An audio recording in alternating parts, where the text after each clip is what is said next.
Hello, friends. Welcome to Morning. Coffee with the Coaches. I'm Holly. I'm the RN Health Coach for Lenovo here in Morrisville and Whitsett. And we have my lovely sidekick, Kim Grady. Good morning. Thanks for joining us today. If this is your first time with Coffee with the Coaches, welcome. Just a little bit about what we're going to do and how this is going to kind of roll. This is a very laid back, grab your coffee, sit back, relax, non-presentation of a, what are we calling it? It's kind of like a vlog. Yeah, like Vlog. a casual. Yeah. It's like a live vlog of some kind. So what we're going to do is we're just going to have different conversations. Every time we do Coffee with the Coaches, it'll be a slightly different topic. Right now we are in self-care mode. So we're doing a series on self-care, and today's topics are about nutrition and sleep as it pertains to self-care. So sit back, relax. We really want this to be an interactive conversation. Throw your questions, your comments, whatever you have at us. We really want to hear from you. We want to hear what's happening at home. We want to hear what you want to know. We might not have all the answers, of course. It's going to be very conversational. But if there's something that you want to know that we don't know, we'll find out for you, and we will definitely get back to you, if not within this program, then afterwards. And there's Bowie. Hi. Sorry. Hi. And that's the pleasure of being at home during this pandemic, right? All right, so we're going to get started and talk about nutrition. And I feel like Kim, the topic of nutrition is just something that we talk about all the time. And for some people, it's one of those topics that's just like you either love it or you hate it, right? Agreed. For sure. Right? Yeah. So, as it pertains to self-care, I've read several different things. Like, Kim and I throw around, lots of articles that we read, whether it's on, just self-care in general or nutrition and sleep. And, some of the things that I've been reading as they all pertain to self-care, because we know that there's so much more to self-care than just sleep and nutrition, is that sleep and nutrition, I've read, are both now truly the foundations of self-care because they're so important to our overall health, right? So I was reading this one particular article, which I found interesting, but in it says, while it may not feel like a deep tissue massage, its benefits on your stress, mood, digestion, and overall health absolutely complement every other beautiful self-care practice you do for your mind and your body, which I thought was amazing. And I really do believe that. I personally believe that. Do I follow it 100% of the time? No. And that's not the point. Yeah. We're not seeking perfection here. We're just seeking progress. Yeah, absolutely. And so being mindful about our choices. So I think, Hippocrates said, and a lot of us already know this quote by Hippocrates, who is the father of medicine, let food be thy medicine and medicine be thy food, because food really does function as the medicine for our bodies and our brains. And I'm really curious to know, and some people who have been to my presentations in the past may already know some of this stuff, but if you don't, Kim's going to throw out a poll about what we call functional foods. Yeah. So I want to know. We're going to launch this poll, and the question is, how often do you choose healthy foods because of their function? Yes, all the time. Sometimes. No clue what that is. There is no shame in this. We're totally absolutely ready for whatever.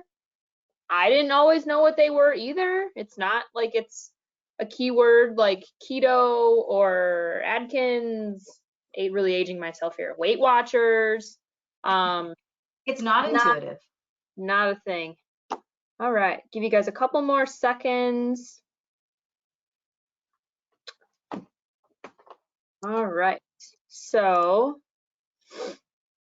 looks like 44% said sometimes, and then 56% said, I have no idea what a functional food is. And that's great. We really appreciate your honesty, so we kind of know where to direct our conversation, so we know we're not telling you things you already know. Yeah, which is fantastic. So What a Allie, functional food is. Sorry, go ahead. yeah, why don't you give them like the overview, the high level of what that actually means? Yeah, so a functional food is a food that functions, that has a function outside of what its normal nutrient value is, right? Is that a good definition? It makes sense. So, Kim and I, when we talk to our patients or clients, we use the phrase eat the rainbow a lot, right? So an important part of nutrition as self-care is eating a variety of foods and a lot of different colors. So when you go to the supermarket, and you stick into that, the produce section, um, all of those different colors that you see have a different function, which is really cool, right? So you see the reds, that's called lycopene, and you see, all the cruciferous vegetables like the broccoli and the Brussels sprouts, our least favorite foods for some of My us. favorite, my I favorite. love them too. I love them too. I don't love Brussels sprouts. I'll make myself eat them, and if they're made with like balsamic and yummy goodness in the oven, I'll definitely eat them. But that green has antioxidant properties, so really highly researched cancer fighting ingredients, right? So when we choose foods, we're not just choosing them because they taste good, and that's important, right? We were given taste buds for a reason, but it's also important to look at the functionality of the food. So when you're eating something, what is that food doing for you? Like I don't, and again, 100% transparency. I don't do it all the time, and I think most people don't do it all the time. Kim, would you agree with that? Yeah, 100%. I think it's unrealistic to think it's going to be 100% all the time, all day, every day. It's not even worth worrying about. If you can make like small changes, those changes will pile up, and then you'll, look 6 months back and be like, oh, wow, I've really, changed my habits over that short amount of time, relatively speaking. I mean, 6 months can feel like forever. But relatively speaking, in the big scheme of life, that's a drop in the bucket. Another fun fact about the functional foods piece, if any of you are gardeners, you can actually buy heirloom varieties and different varieties of things in different colors that you might not have known existed. So like, for example, I grew like purple carrots this year and a blue kale and like all other sorts of things that you don't really find at the store. And seeds are super cheap. They're like $3 for 200 of them. So I garden like I fish. Like I'm not expecting to catch anything, but if something grows, I'm like, great, like I get to eat it. This is great. So just another kind of, resource. You can easily go to the internet and Google heirloom seeds. It just means they're passed from gardeners. They're not typically mass produced. So there's different varieties you won't see in the store. So you can kind of get different variety you might not be able to buy. Yeah, that's fantastic. I love that. And so just to kind of finish up this functional foods piece of it, because we want to split our time between food and sleep. A couple of other pointers in terms of nutrition and self-care. One of the big things that we've been reading and we talk to patients about all the time is ditch the diet. Don't diet, right? So when you're thinking about self-care, self-care is something that is supposed to make you happy and feel less stressed and not provoke anxiety and things like that. And so if you're dieting or restricting foods in some way, shape, or form, then you're really not doing your mind or your body a service. You're doing it a disservice. So thinking about, how, if you're trying to lose weight, if you're trying to be healthier, how do you do that without restricting and feeling angry or hangry because you're not having any carbohydrates, but you really want the carbohydrates? So that's not a form of self-care. Obviously, Kim and I, being health coaches, are able to help you kind of weed your way through that if you're having trouble. So please don't hesitate to reach out if that is one thing that you struggle with for sure. So balance, we've all heard of the 80-20 rule. We're 80% of the time you're on it. You're eating functionally. You're eating thinking about food as nutrition and immune boosting properties and the antioxidant properties and how it's going to improve your cognition and your memory and, you know, decrease fatigue and all of those things. Aside from that, you know, thinking about the colors, all of those things, eating on a regular schedule. I know when we're working at home, a lot of people, including myself, don't typically eat on a regular schedule. I have to say that my children keep me on a regular schedule because I have to feed them. Like, right? So, right, yeah. So it's like, you know, they're pretty good about getting their own breakfast, but in terms of lunch and dinner, you know, I'm here most of the times by myself. So that keeps me on a structure. But in terms of self-care, eating in a regular pattern with a lot of color will help you feel more satisfied, will keep you feeling refreshed throughout the day, right? Yeah, something I wanted to touch on real quick. I read an article a couple months ago. It was Mayo or Harvard or Cleveland Clinic. I don't know, they all blend together because they all are like pretty much saying the same thing. Your mindset and your attitude when you eat food has a huge effect on how well your body absorbs nutrients. So say you don't like carrots and you're like forcing yourself to eat carrots because you're like, oh my God, they help my eyesight. I read on this article that they're the greatest superfood ever and I have to eat these carrots, but you hate it. Well, your body knows that and is already releasing stress hormones. So your body won't absorb the nutrients as well as if you're eating vegetables you like.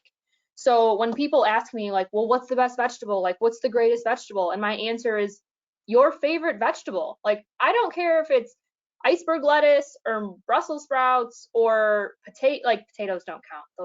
Those act more like stuff. We can talk about that. Because that's a scapegoat for a lot of people. Like potatoes, like doesn't really count. Broccoli, like just eat what you eat the most is what's going to give you the most benefits. Like, yes, you should obviously look for functional foods and look for varieties, but I guess what we're also saying is don't force yourself to eat things that you're like, I really hate Brussels sprouts. Okay, that's cool. There's like thousands of other different edible vegetables that you can eat. Don't feel like you have to eat just one of them. Absolutely. Absolutely. One of the other things, let me just see, here's my, don't be afraid of fat. That's another one with nutrition. And when you're thinking about self-care, so there are 3 types of fat, and I'm not going to go into the nitty-gritties of the fat and nutrition right now, but you know, there's a healthy fat, and our brains really require healthy fat. When you eat healthy fat, this is part, you know, when you go and get your physical, your HDL, healthy fat helps improve your HDL, which improves your overall ability to fight heart disease. So people who have a high HDL typically have less heart disease. So don't be afraid of it. Just because the total fat is high, it's more important that you look at labels and you look at what the breakdown of the fat is in that particular food. So we already talked about that, you know, 80-20 mindset. And I think, you know, when it comes to nutrition, it's not always about, you know, the 80%. That 20% is where, you know, indulge your taste buds, indulge your, you know, your desire to have that one thing that it is that you've been hoping to have that week, because that's also part of self-care, right? Not restricting yourself, but allowing yourself sometimes to make the choice that isn't the best, and it's okay, right? And remembering that it's okay because you're not doing that all of the time. And, you know, it might have some bad fats and it might be the wrong time of day to eat it or what have you, but it's going to make you feel good from a mental health perspective. And that's okay because it's only a small percentage of the time, right? Yeah, absolutely. I think like eating your favorite meal and like all the things that go up to that, it's kind of like planning a vacation. Like if you know you're going out to dinner Friday and you're like, oh my gosh, we're going to my favorite steakhouse, I get my favorite glass of red wine and my favorite, you know, whatever, like you're already like getting yourself excited for it. And then you have the experience, which is a good experience for you. I know a lot of people are big on texture. So like finding foods that you like with that texture. And then when you do indulge, just be mindful, like really taste your food, like really chew it, really taste it, really like suck it in, soak it up. Like I read an article a couple years ago about what they called the snob diet. And the idea was, if you want chocolate, have the best chocolate you can find and you can afford, because that's going to satisfy your craving. If you eat like low fat processed garbage, you're still going to crave chocolate when you're done, because it wasn't really chocolate in the first place. So like, same thing with mac and cheese. Nothing against Kraft mac and cheese. If that's your jam, that's cool, man. Like, but a lot of people really enjoy like the baked mac and cheese with the breadcrumbs and like, you know, the extra stuff. That'll really hit the spot for most people, I guess. So like, Well, all of for this all is the obviously, NOVA people in the South, it will, because yeah, that's a Southern thing, right? yeah, for Never sure. had that when I lived up north. That was not a thing until I moved here. And now my kids are like, oh, can you bake the mac and cheese? Yes. Okay. Yeah. With yeah. more cheese and breadcrumbs. And butter, please. Yeah. Yeah. All the fats, please. Yeah, that's super important. I'm so glad that you said that, Kim. The mindfulness piece of it. You know, thinking about, you know, the big part of self-care and nutrition is, you know, as well as the functional foods, you know, why are you eating that at this time? Like when you're choosing to sit down and have a meal and you do some of that structure that we talked about, eating mindfully, not eating like, you know, sitting in front of your desk, you know, typing away, you know, like this. Yeah, mindless eating. You don't even realize, you're not even processing in your mind that you're eating. So you can't actually, from a mindset perspective, you can't be satisfied from that if you're not tasting the food, if you're not enjoying the preparation of your food. And it doesn't have to be lengthy, but take the time, set aside some time to prepare your food, to sit down and to eat it mindfully. So I think that's going to tie up our nutrition component of self-care. If you guys have any questions or, you know, comments about that, or have anything that we can address after the fact, please don't hesitate to let us know now or in the post video survey. Okay. All Yeah, right. that being said, if you guys ever see an article or like, oh my gosh, maybe you watch the news and they cover nutrition for once in a blue moon and you're like, hey, like the news said this, or I read this article, like how true is this? What's your experience? You know, we get it. You guys have a ton on your plate and you have a ton to do. Like that's why we're here. This is like Holly and I's bread and butter. Like we could literally read nutrition articles like all day, every day until we're blue in the face. Like it keeps me up at night sometimes. So if it's something that like you're not interested in, but you want to take more control, definitely reach out to one of us and we can help you kind of navigate the seas and kind of find your way. That being said, like Holly said, we're going to transfer over to sleep. So in the meantime, I'm going to launch a poll on sleep quantity. So how much sleep would you say you get on an average night? 3 to 5 hours, 6 to 8 hours, or you really prioritize and you're over 9 hours? That would be great. And I would love to hear how you get 9+ hours every night, because I could use some suggestions. You're really going to need that next year, is what you're going to need. All the time and like pieced together. So yeah. I'm pregnant, for those of you that don't know, probably don't. Yay! That's what Holly's referencing, and everybody says get your sleep now, because once the baby comes, there is no sleep ever again. So I've been taking full advantage of that. No shame. Like I'm in bed by 9 o'clock.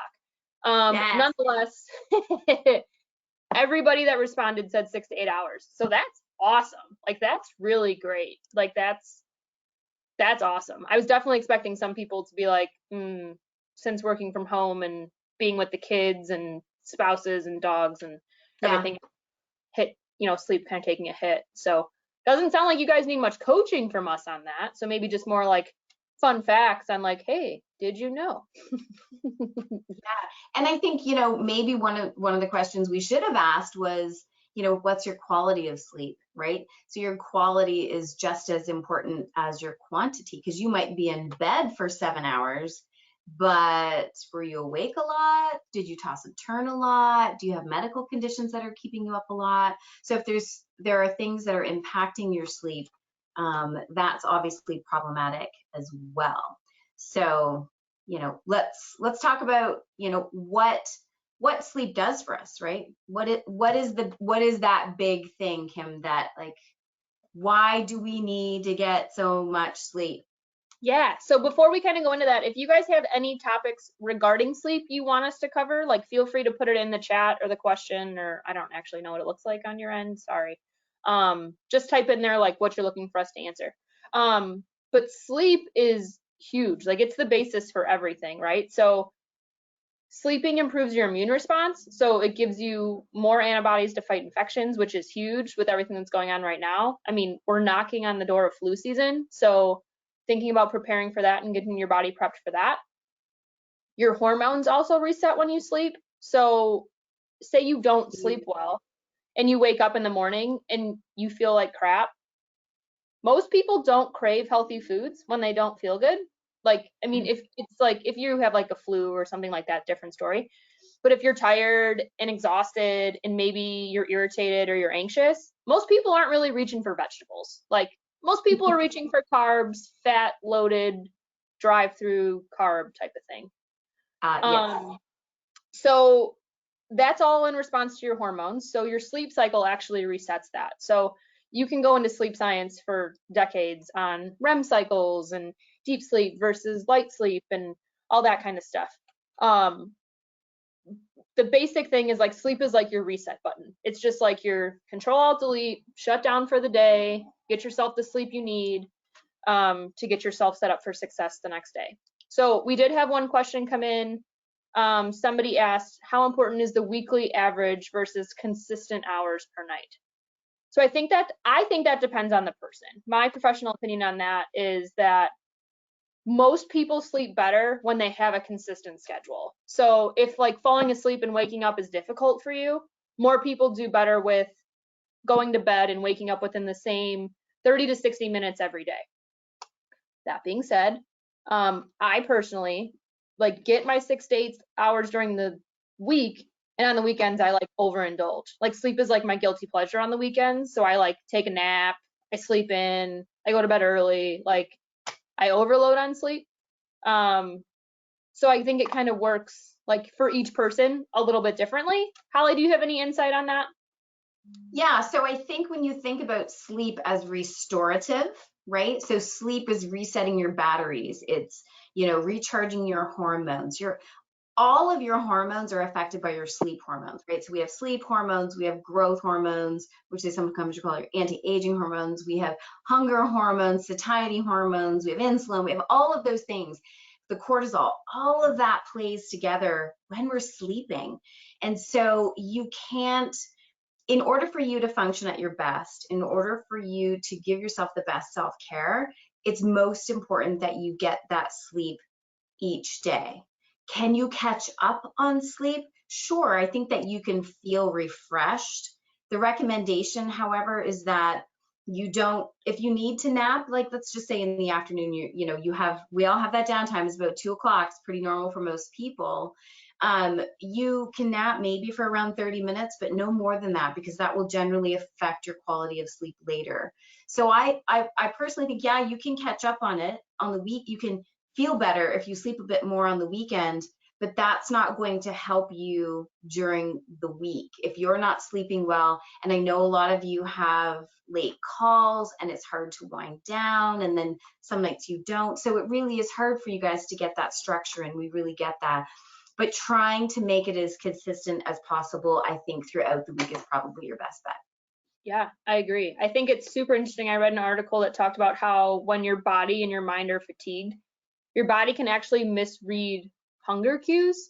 So this kind of goes back to what we talked about with nutrition. Like, are you hungry or are you bored? Like, are you just like sick of sitting at your desk? So you're like looking to get up and do something and you're looking to put something in your mouth? Like, that's like big self-realization, which is really hard for a lot of people. I get it. Like, I feel like it's a work in progress. Like, it's always going to be like trying to figure out yourself. Like, and identifying like, okay, if I'm stressed, I crave this, but like, how do I like make that a little bit healthier? Or like, how do I make that doable so it's not as damaging? Because I know like I've had a lot of clients who do really well eating during the week, and then on the weekend, like they totally unravel. Well, 2 out of 7 days is more than 20%. So like, I mean, you gotta kind of find your own balance, but like if you are eating really well all the time, and then on the weekend for, 48 hours, some people it starts Friday, so it's 3 out of 7 days, like you're really undoing all your progress. So just being aware of what you're putting into your body and what you're looking for it to do for you. Like if you're looking to build leaner muscle, well then your protein needs and your carbohydrate needs are different than somebody like I'm pregnant. Like I can't fast anymore. Like my fat stores are different. So I shouldn't be trying a keto diet or a diet that's low fat. Like Hallie was talking on the fats, like it's super important for our brain development. And then as a female of childbearing age, for baby brain development and spinal cord development and things like that. So just taking into consideration what your current circumstances are and just being aware of it so you can adjust your diet accordingly. For sure. And I think that's great, in terms of sleep too. So if you look at sleep in that same perspective, right? You can't just kind of fit all of your quality sleep into a couple of days kind of here and there. It has to be sort of across the board too. So when you're thinking about a sleep routine and what can improve your quality of sleep so that your overall health will be improved, it's really important to kind of lay down that foundation and make sleep a priority.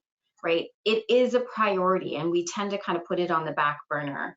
So, having that fixed bedtime and awake time as often as you can. And that means on the weekends, that means typically this is what works for most people based on the research, right? So, fixed bedtime within 30, like Kim was saying earlier, within 30 to 60 minutes of a sleep and awake time. Try to avoid the napping during the day. If you need to, 30 minutes and done, do a little quick cat nap. You might not even feel like you went into a deep sleep, but even if you get a bit of light sleep, that's going to help make you feel a little bit more refreshed. Exercising regularly obviously is going to help you sleep, being more active, getting outside and getting fresh air, but don't do it right before bed. I think what they're saying, what the general data is saying is between 2 and 3 hours.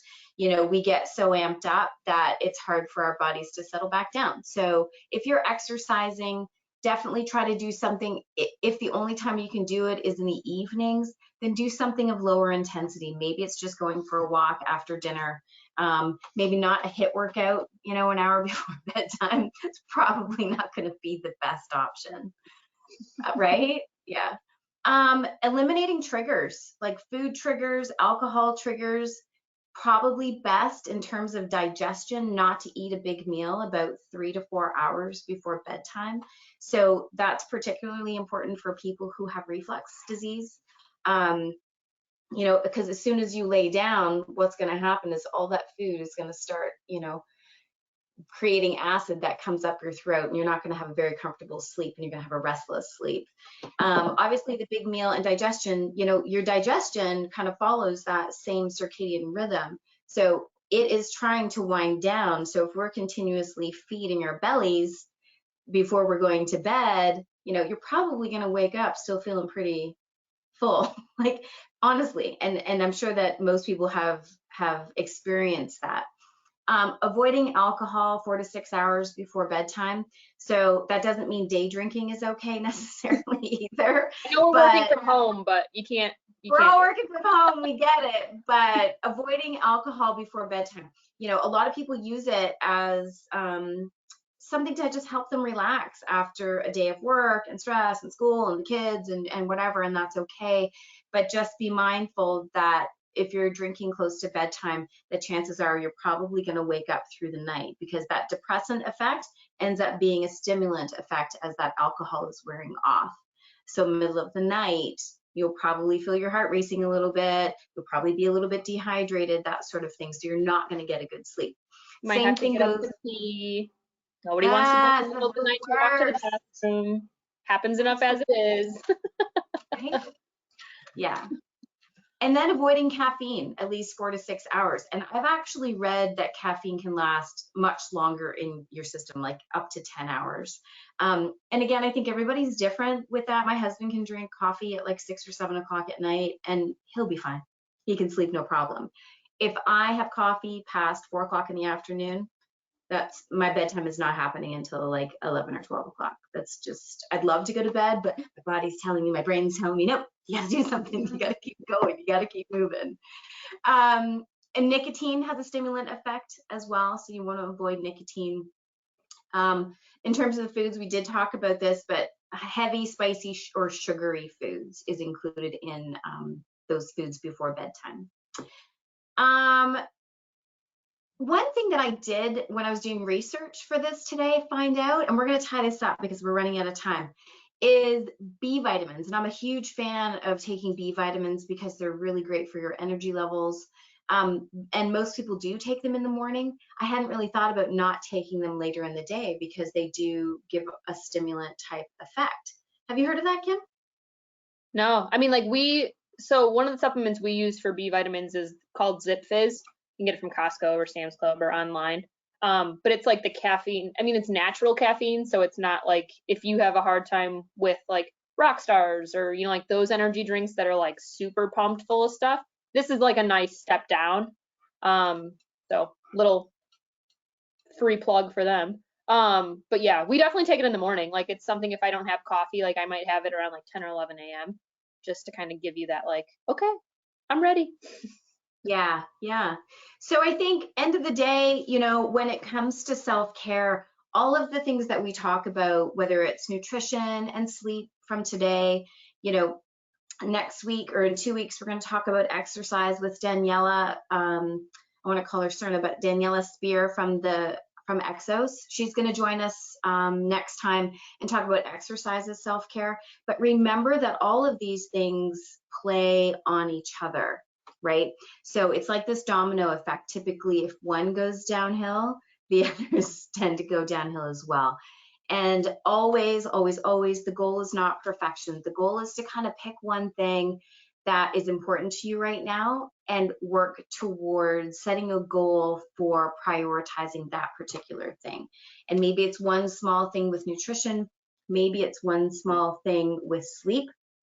And then again, you know, if you need help with setting those goals or, you know, help being held accountable, because Kim and I will keep you accountable as health coaches, please don't hesitate to reach out to us with your questions, with, you know, anything in terms of, you know, this topic or anything else. So I do want to thank you guys for joining us today. We did go a little bit over. This typically is about a 20 to 30 minute, but you know, we could talk on and on and on about nutrition and sleep. So anyway, that's it from us, guys. Please fill out the post video survey that's going to pop up once we're done. We'd love to hear your feedback on you know, what you felt about the conversation today and what you'd like to hear going forward. So Yep, we've been looking at it. We've been formulating stuff going forwards. I promise we look at it. And if there's anything where there's direct questions, we've been responding to people. So it's all in the works. We promise. We've already kind of planned out through October. So we really appreciate it. We really appreciate you joining us. Hope you have a great rest of the day. Yeah. Bye, everybody.